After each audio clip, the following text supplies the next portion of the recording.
नमस्कार दर्शकों, GND news में आपका स्वागत है। हमें खबर मिल रही है कि पादरा के वार्ड नंबर 6 में स्थित संजय नगर सोसाइटी में काफी समय से नालियों का पानी घरों के आंगनों में भर रहा है। वार्ड नंबर 6 के पूर्व पार्षदों द्वारा करवाए गए विकास कार्यों के कारण यहां के लोग आज परेशान हैं।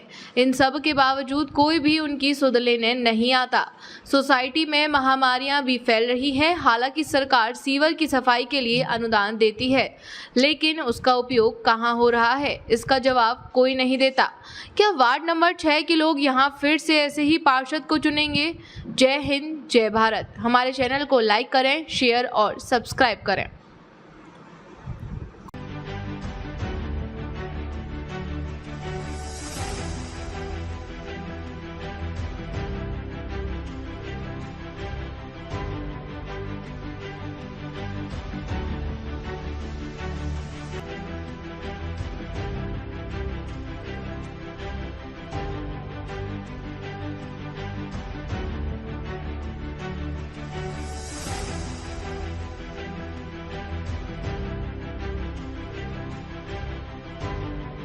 बोला ना હવે મારી છોકરી મોદી થઈ ગઈ છે।